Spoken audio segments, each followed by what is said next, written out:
And this is my review for Revenge of the Fallen Deluxe Class Ravage. Ravage is, they call this his entry mode.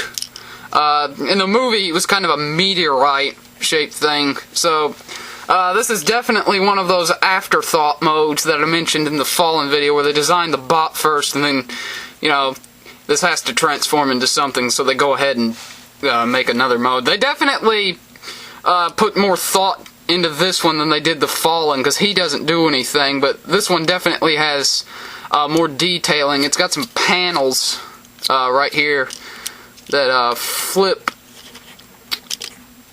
right here, so I usually flip them in so it looks a little bit more like a meteorite, but you can flip those out if you want. Nothing much to say about this mode. For some size comparisons and detail comparisons,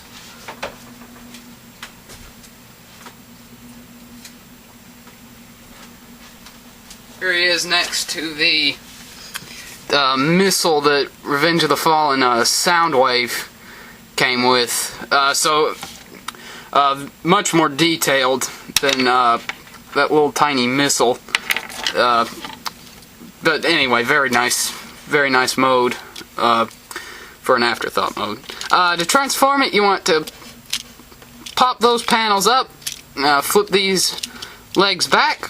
There's a little tab right here for these legs to pop in like that.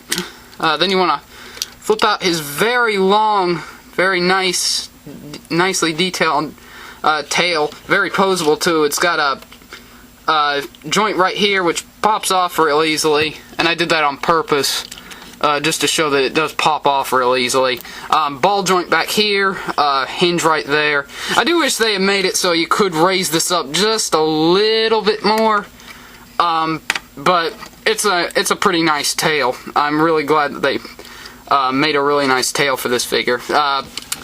Then you want to move these off to the side. You want to go down here and put these panels together like that. The fins do like to stay in. You really have to push them in to get them to stay there. Then you want to bring his claws down. Open up the claws like there.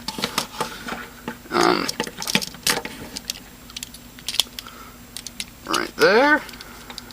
You want to flip. I kind of like to bend that back and then bend that all the way back, so it kind of looks more like a real cat does. So it looks a little more lifelike for a robotic cat. And they have Ravage in robot mode, or panther mode as they call it. He's pretty posable. He's got some limited ball joints right here, hinge there,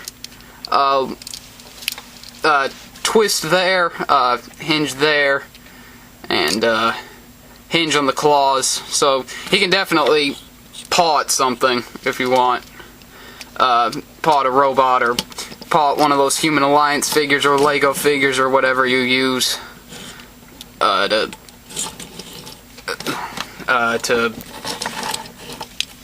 to feed him, I guess.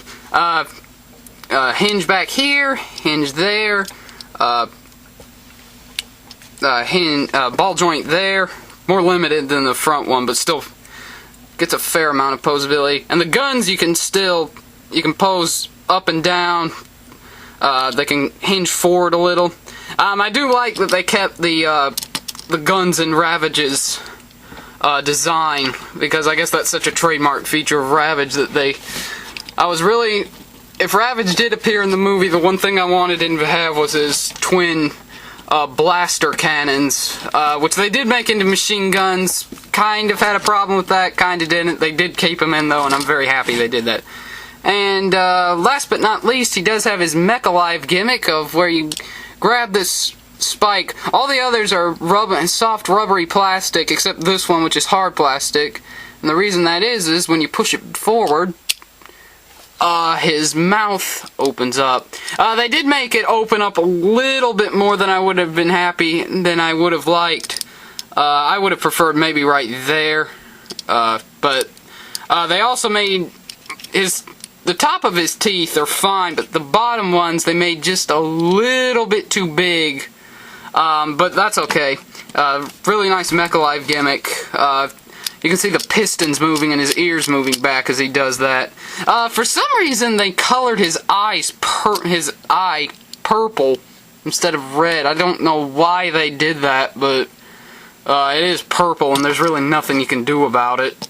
For some size comparisons,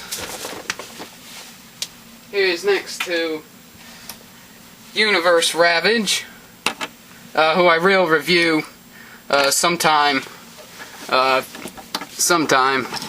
soon. And so you can see, much bigger than the old cassette Ravage. I would show him next to Soundwave, but I have Soundwave hanging in satellite mode right now, so I don't really want to go through the hassle of transforming it just to show it next to Ravage. But he comes to about, I think, about that tall when he comes next to Ravage, so very much bigger than Soundwave. And also, here he is next to his eventual killer Bumblebee. So a little bit out of scale in terms of the deluxe versions, but would probably be perfectly in scale next to the Human Alliance figures. So anyway, just an awesome figure. Really recommend it. Revenge of the Fallen Ravage. Rawr!